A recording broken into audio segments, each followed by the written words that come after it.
The chandeliers in the grand Midtown ballroom shone cool and even. Golden sponsor logos flashed in the crystal. The carpet had not a speck of lint, and along the stage screens scrolled the words, Hotel of the Year. New York at the end of February smelled of salt, wet snow, and taxi exhaust, and by the service stairs it smelled of bleach and fresh furniture polish. Backstage stood Emily Carter, 31, the hotel's head housekeeper. In thin gloves, she held a gray folder of printouts and thought that her 20 seconds about invisible heroes might be the only honest microphone in her life. They planned to show her as the face of care, and if anything went wrong, they would pin other people's decisions on her. She knew that and still walked in, because there was simply no other path to a voice. She had worked here since 19. Her first day began with a stuck elevator between floors and a cart she had to hold so glass bottles wouldn't shower the carpet. She learned from Rosa Martinez, then still a shift supervisor, a woman with strong shoulders and calm eyes. Rosa showed her how to pull a sheet so there's no smile at the foot, how to hold the corner with thumb and forefinger so the fold lies perfectly, how to hide irritation when at 2 in the morning a guest urgently wants a different pillow without a smell. And the pillows all smell the same, something between clean cotton and the glassy dust of an air conditioner.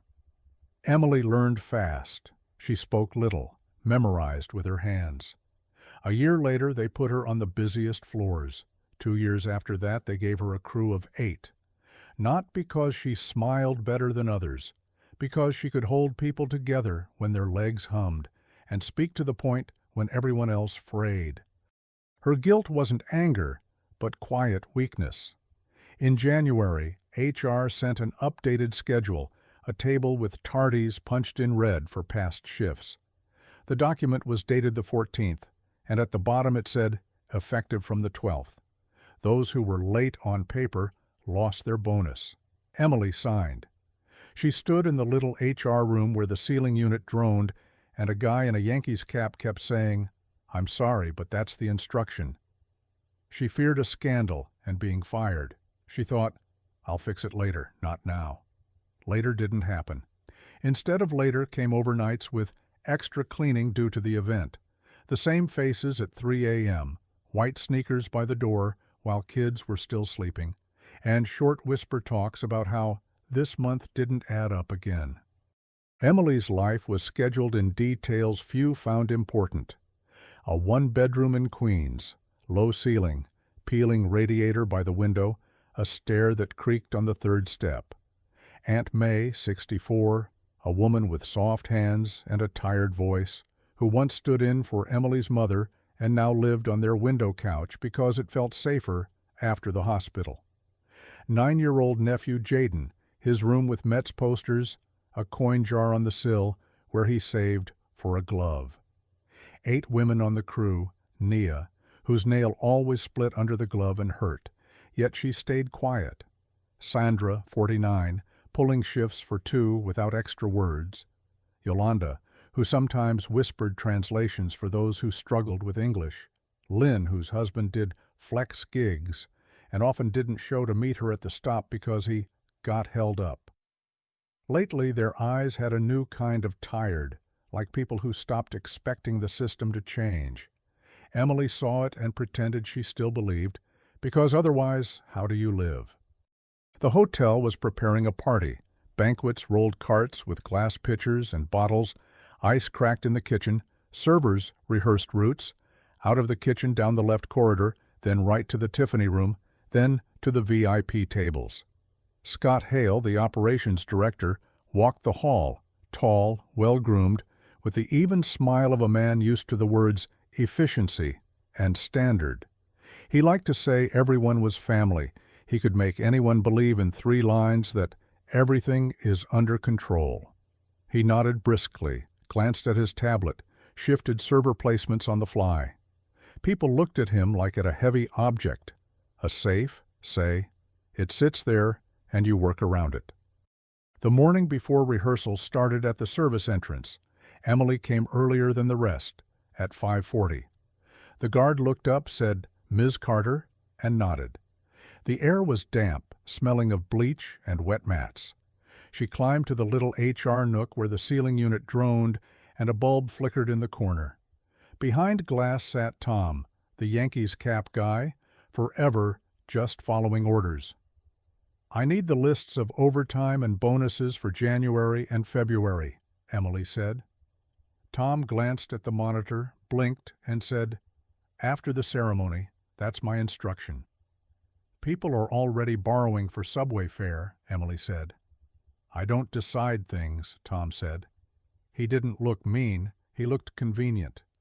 Emily felt the cold in her fingers turn to anger. "Got it," she said. She walked out and thought, paper won't come from HR. The supply room smelled of detergent and fresh bleach. A cloth rack hung on the wall, and a box of gloves sat in the corner. Nia asked, "Will you say it on stage?" Her voice wavered as if she'd scared herself by asking out loud. "I'll say it if they give me a mic," Emily said. "And if they don't?" Sandra said softly, a 49-year-old woman who hauled double shifts. "Then I'll speak loud," Emily said. They were silent, watching her. Their looks weren't admiring. They were a plea for a small thing, that for once a plain word be spoken, without trimming.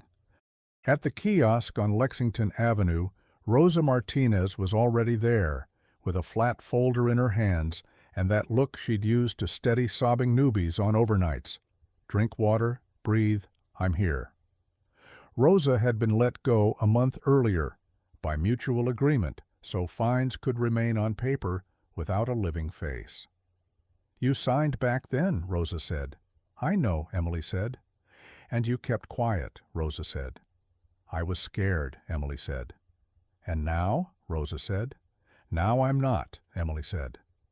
Rosa opened the folder. "Copies of schedules, access control screenshots.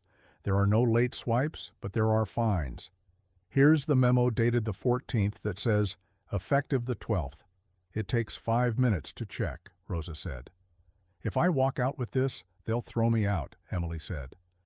"If you don't, they'll throw the idea of fairness out of your crew," Rosa said. Snow granulated on the kiosk roof. It smelled of coffee in paper cups and cinnamon. "Don't make it a show. Speak short," Rosa said. Emily nodded. Short sentences hold a room. She knew that already, not from movies, from hallways. Rehearsal ran in the ballroom among boxes of gear. They set the statuettes on the table, smooth, heavy, as if they were somebody else's merit, no matter who received it. The hotel's PR director, a woman in a severe dress, neat as a chart, handed out directions. "Smile. Don't be rude to reporters. Talk about family. Emily, here's your text. We've expanded family, removed numbers, added gratitude," she said. "The room wants emotions." "My emotions are numbers," Emily said. "Numbers are for the report. This is a story," the PR director said. "Story is about people. People are numbers," Emily said. Someone backstage snorted. Someone cleared their throat. Emily's jaw trembled, meaning it was time to be quiet and save the words for tonight. She rode the elevator down with Scott. He stood leaning against the mirror, straightening his cuff. "You'll go out and say we're family," Scott said. "I'll say people are owed money," Emily said. "People should show up on time," Scott said. He smiled neatly. "Your level is rooms. Don't mix up pages on stage," he said, and stepped off. He thought the needle would stick. Emily memorized the line. She'd use it where everyone could hear. In the locker room between metal cabinets, Emily called her aunt. Aunt May answered slowly. "Will it be on TV?" "I don't know. Maybe," Emily said. "Don't stir it up, baby. The job is what matters," her aunt said. "Sleeping without shame is what matters," Emily said. "And Jaden?" her aunt said. "We'll get him a glove, not out of pity, out of joy," Emily said. She hung up, pressed her forehead to the cold locker door, and closed her eyes. Why is the choice always between calm and truth? She didn't know. There was no answer. There was a folder, a voice, and a minute on stage. Toward evening, she tried the HR turnstile again. The badge chirped red. "Your access is temporarily deactivated," said the guard, a man with kind eyes who knew how not to look when things were awkward. HR left, he added, as if apologizing. "Did the bonuses leave too?" Emily said. He shrugged. So they were already crossing her off internal lists. It felt lighter and clearer. There would be no more polite plan. Right before the ceremony, she cut through the kitchen, not because she had to, but because the smells there were more real to her than the hall's shine. It smelled of fried onion and butter. Sheet pans snapped. The chef swore softly and exactly. Servers whispered, "Table 13, no nuts." She saw Mary at the dish pit, a tiny woman in the rubber gloves. Mary waved. Emily nodded back and climbed the service stairs. At the hall's side door, the PR director adjusted Emily's simple black dress. "Smile," she whispered. "Start by paying people," Emily said. The PR director blinked but said nothing. Scott stepped into the lights. He talked about team, growth, standard. He joked smoothly. The room laughed. He was sure he was in control. He'd built the evening like a corridor, narrow, straight, with no door out. And now, the heart of our service, the woman who lets guests see our shine. Sometimes she mixes up pages, but she always remembers our guests. "Emily Carter," he said. Emily stepped onto the carpet. Time changed speed, as if someone shifted gears. She heard her steps, the rustle of cameras, the air brushing her skin under the dress. The mic was warm from the host's hand. "Thank you," she said. A pause. People watched. She could feel the pause working, not as emptiness, but as space for meaning. "I've worked here 12 years. I learned to make a bed without a single crease. I held my crew when everyone's legs were buzzing. In January, I signed a backdated schedule. I was afraid to lose my spot. That was my weakness," Emily said. Someone in the first row dropped a fork. In the far corner, someone drew a phone. She raised the folder. "Since January, we've been on overtime. Here is a list of people who weren't paid fully. Here are the amounts. Here are the dates. Here are access control screenshots. They show no late swipes, but the fines are there. It takes 5 minutes to check," she said. The moderator, a kid with a startled face and kind eyes, threw the memo on the screen without being told. Date, 14th, line, effective the 12th. The signatures were visible like tracks on a clean floor. Someone stopped smiling. Scott took a step toward her. Someone near the console tried to damp the sound. The mic cracked. Emily spoke shorter because shorter sounds truer. "We come at 6. We smell of bleach, wet snow, and coffee from the delicatessen on the corner because we don't make it to lunch. We pencil notes in the margins of the schedule because paper doesn't lie. Our white sneakers are by the door when the kids are still asleep. We are owed money," she said. The room rose to a noise. Some clapped from nerves, some reached for their phones, some turned to PR. The stage no longer belonged to Scott alone. "You're using the wrong tone," Scott said. "My tone is facts," Emily said. "You have no authority," Scott said. "I have a signature on that sheet. I have guilt, and the right to fix it," Emily said. She turned to him and added evenly, "You told me in the elevator my level is rooms. Tell me, where's the level of conscience?" The room went quiet, the way hallways are at 4 a.m., when you can hear a tap drip in a far bathroom. In the first row, a man with silver cufflinks, an investor, leaned to his neighbor and said something short. The PR director stopped smiling. The screen still showed the table, somebody else's optimization stuck to people. Emily opened the folder wider.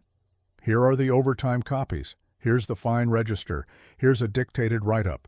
Here are access logs where the so-called tardies don't match the fines," she said. "This isn't about taste. It's about respect," she added. Her voice was low and steady. Strangely, It fit this chandelier room. A man in a gray jacket walked to the stage calmly. Julian Reed from Internal Compliance, the one you call when you need procedure, not a show. We need to preserve the materials, he said. His voice was ordinary, businesslike. Two sponsors rose from the first rows and stepped into the lobby. Several PR people slapped phones to their ears. Someone from banquets whispered, "What now?" A guest said, "This is inappropriate." But some faces changed, as if hearing had returned. Emily knew now was not the time to spread out. "I was weak. I signed backdated. Tonight, I won't be the face of your party. I'm leaving the position and handing documents to Internal Compliance, and the people who worked must be paid, by law and by conscience," she said. She set the folder on the table by the statuette. A drop of water slid from someone's glass onto the spine. For a moment, everything got very simple. They walked her toward the wings. Security moved alongside but didn't touch her. The PR director whispered into her radio, "Control the flow, move press to the hall." In the corridor, Scott tried to catch her eye. "You don't understand what you've done," he said quietly.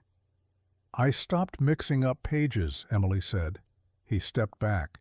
He wasn't weak. He was empty, like a promise without content. The internal meeting room smelled of thermos coffee and paper. Julian Reed switched on a recorder and laid down an empty flash drive with care. "We'll need copies and a written statement. We're not politics. We're procedure," he said. "I have copies. I have an admission. I don't have a position anymore," Emily said.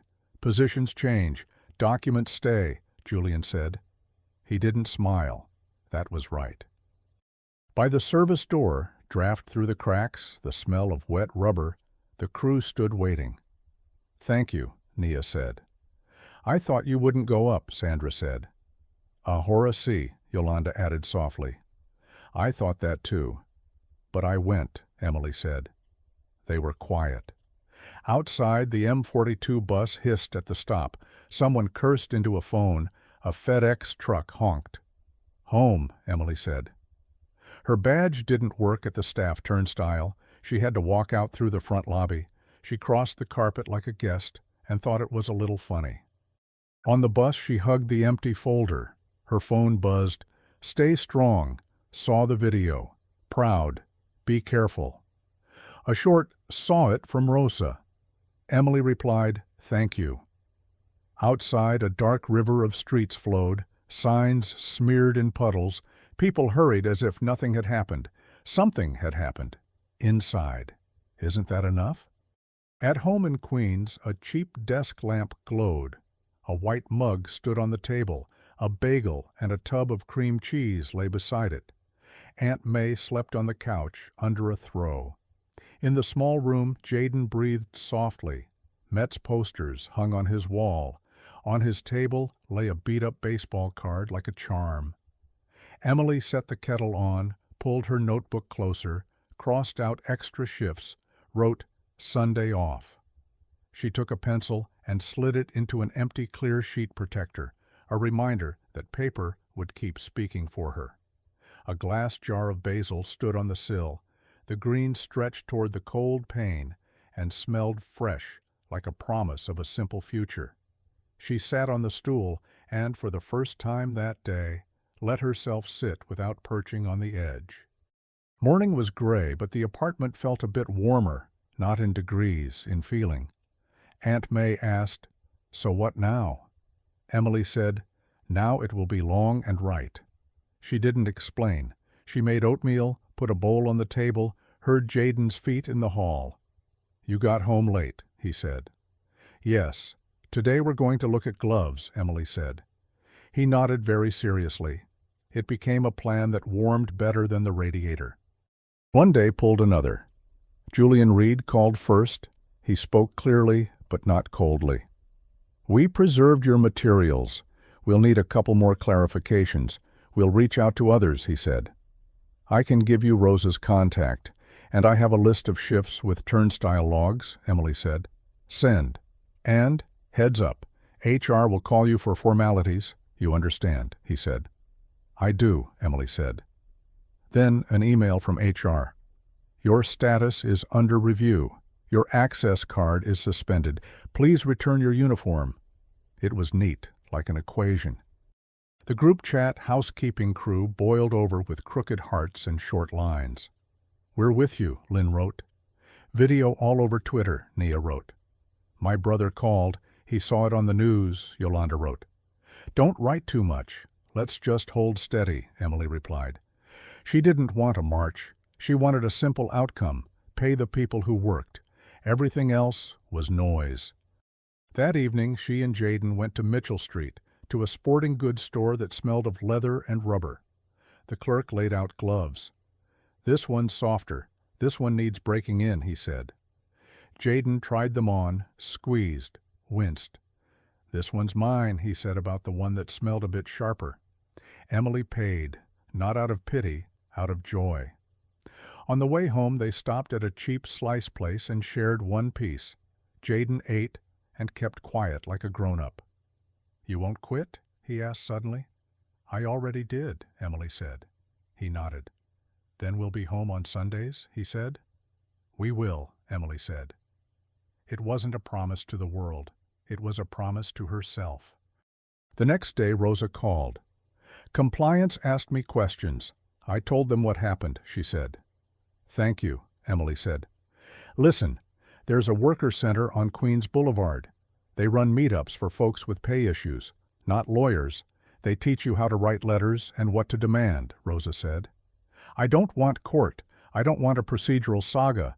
I want the money paid, Emily said. I know. That's why, just a meetup. No slogans, Rosa said. Emily sighed.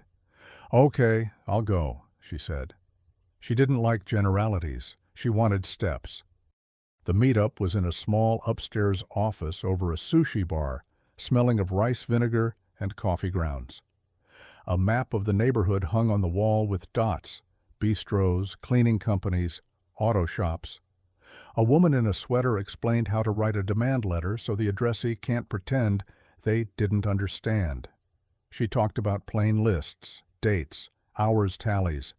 We expect a reply by this date. Emily listened and thought her short sentences would help here too. She took neat notes. Later, downstairs, she bought another pencil, not because the old one broke, but because she liked the soft trace of graphite. A day later, the hotel PR blast went out, not to her, of course, to all interested parties. The Grand Midtown takes pride in its team. We are conducting an internal review and do not comment on incomplete procedures. We affirm our commitment to the values of family and care. The words were smooth as marble and just as cold. Rosa sent a wide eyes emoji. Emily didn't answer. She stirred packet soup, listened to the faucet drip, and thought marble wasn't great shelter from wind. That evening, a man called with a carelessly polite voice. Mark from Human Resources. We'd like to offer a mutual separation. There's a confidentiality clause, he said. Is there a clause about paying all withheld bonuses to my crew? Emily asked. That's a separate matter, Mark said. Then I have a separate answer, Emily said and hung up. She didn't like dangling lines. She liked straight ones. Julian said several employees corroborate, and we requested logs from the contractor. He spoke calmly. It isn't fast, but it's moving. Emily nodded into the phone and ticked boxes in her notebook. Rosa, contact. Yolanda, shift dates. Nia, photo of schedule. She did what she knew how. Gather, name, stack. A picture hit the chat. Perro from Banquet says Scott's been temporarily reassigned to corporate on another property. Emily didn't gloat. She felt level. Not because she didn't care, but because her things lived in another basket. Payouts, Sunday, Jaden's glove, Aunt May's doctor. She kept those like stones in her pocket so she wouldn't be blown off by other people's emotions. One day a woman from another downtown hotel called. We heard about your situation. We have an opening, not a lead. Pays lower, but the schedule's negotiable, she said. I need Sundays, Emily said. You can have Sundays, the woman said. I need you not to rewrite schedules after the fact, Emily said. The woman laughed shortly. That's asking a lot. I want to sleep without shame, Emily said. The woman went quiet, then said, Come by tomorrow, let's meet. Emily hung up and stared at her notebook for a long time. She didn't want heroics.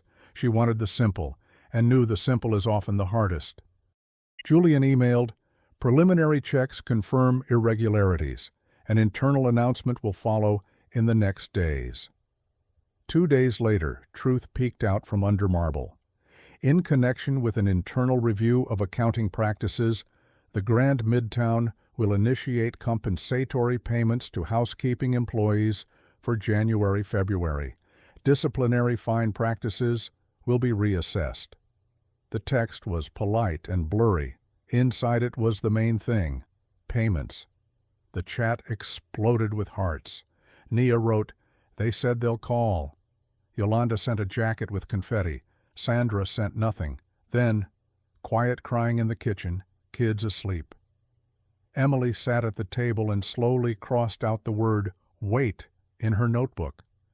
She saw Scott by accident in a feed photo from the ballroom, cropped so he wasn't whole, just a sleeve and jaw corner. The caption read, Source says reassignment. Emily didn't save the link. She closed the phone and washed her tea mug. She went to the downtown interview. The hotel was simpler, fewer chandeliers, more daylight, soft carpet in corridors, fresh apples on the front desk. The manager, a woman in sneakers, said, We're often short because the big hotels vacuum up the labor market. We care about hands, not titles. I need a predictable schedule and Sundays, Emily said, and don't backdate. If it's a problem, I'll say it to everyone's face. The manager smiled. Predictable schedule is work too. We'll try. Pays lower, but you can live. I'm fine with you can live, Emily said. They agreed she'd start in a week. It wasn't a victory. It was footing. At home, she wrote a simple Sunday ritual. Breakfast, laundry, Jaden's glove, practice in the yard, basil, water. Funny, but the fact it was written in her own hand made her breathing steadier. She bought clothespins and strung a line in the bathroom. Jaden laughed. We're like in old movies. We're like people whose things hang where they belong, Emily said. Compliance met once more, quietly, in the same room. Julian said, Payments will roll in 2 waves. The system isn't fast. People are used to waiting, but we'll keep asking, Emily said. Ask. It helps the system move, Julian said. He wasn't a hero. He did his part. Emily respected that. Aunt May said over tea, You walk quieter. Is that good? Emily said. It's different. Before you walked like you were always waiting for a bark. Now, like you own your steps, her aunt said. Emily nodded. She didn't need big words. That small line was enough. There were still folks annoyed by her bluntness. A neighbor said in the elevator, Why make it in front of everyone? Emily said, So those without elevator keys could hear. The neighbor snorted. They'll wiggle out anyway, she said. Maybe. But now I have Sundays and my people have payments, Emily said. The neighbor shrugged. Emily stepped onto her floor and felt a strange lightness from a simple thought. Not everyone must applaud.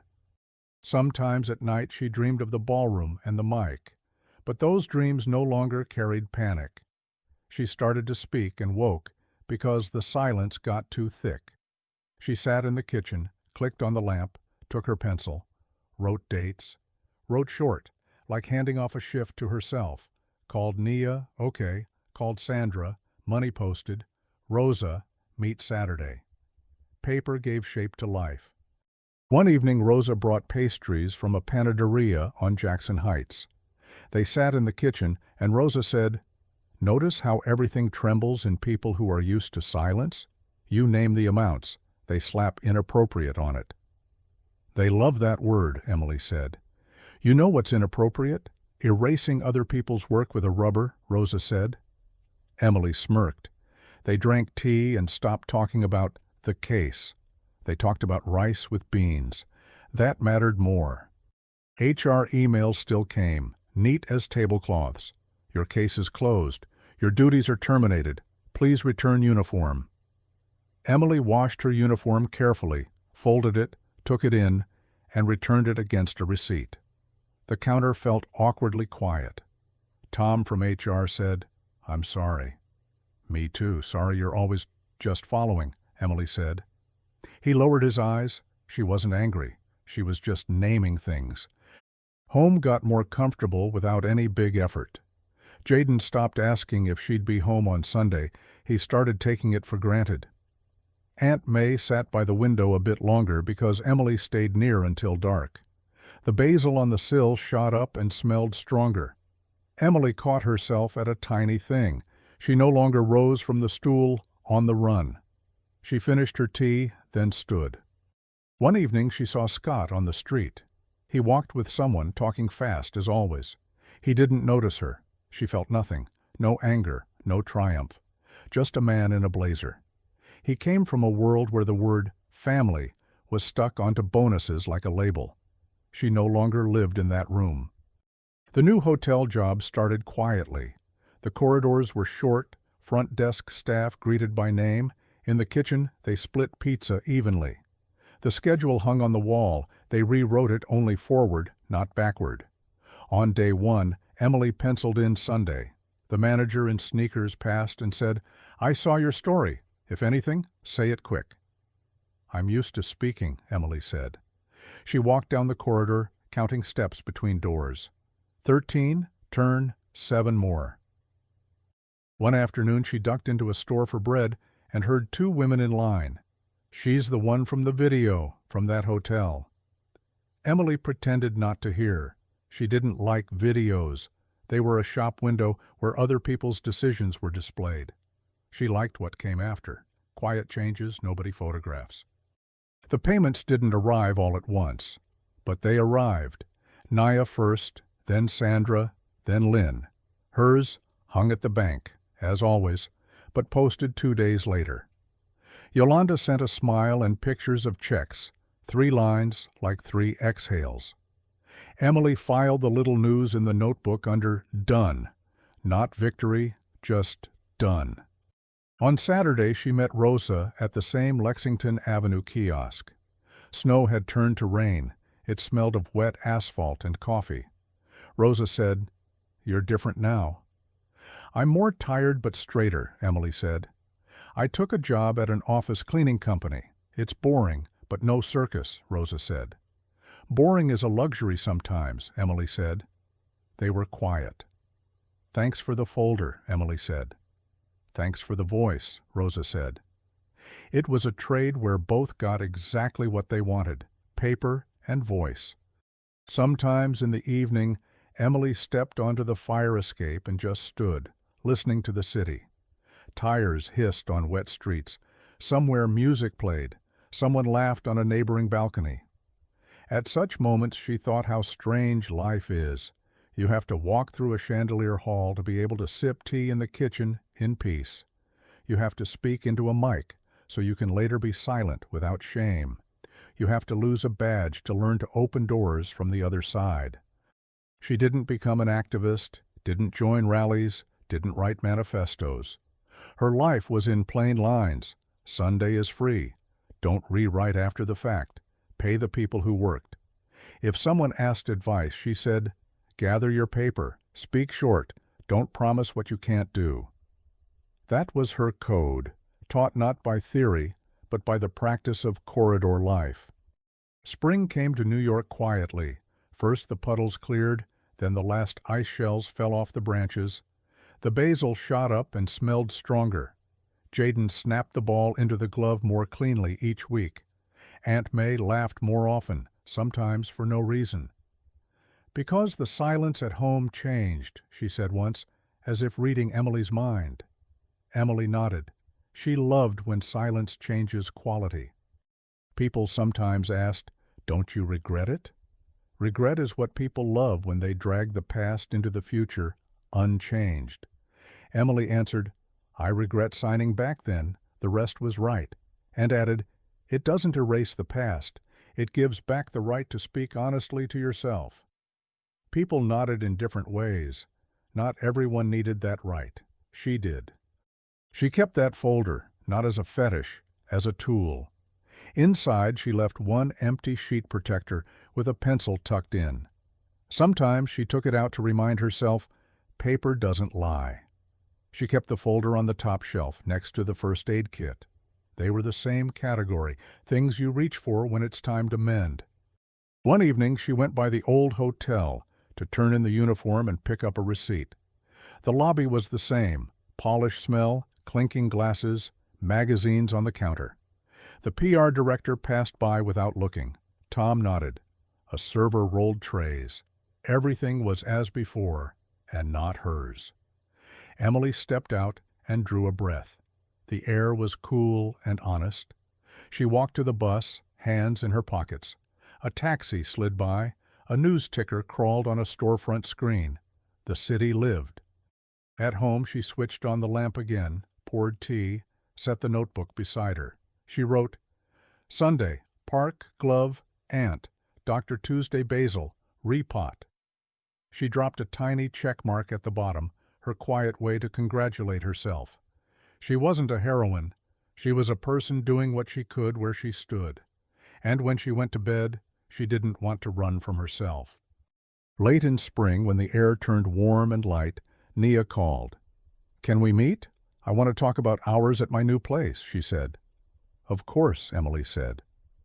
They sat on a bench by the school. Nia laughed nervously, then said, I'll try to say it short too.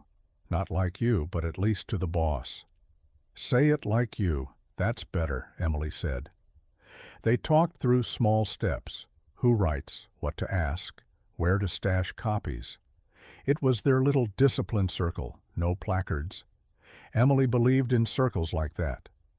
In summer, Jaden snagged a ball in one jump and cheered so hard he knocked a couple of basil leaves off the jar. Emily didn't get mad. She said, Call it good luck. The three of them laughed. Aunt May clapped from the window. The kitchen smelled of corn and butter. The evening was quiet. Emily thought their home now had its own sound, not the elevator, not the TV, but voices that didn't hide.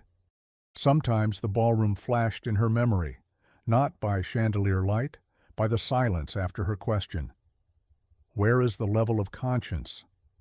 Now that question wasn't for him, it was for the world and for herself, a reminder that any schedule begins from an internal line.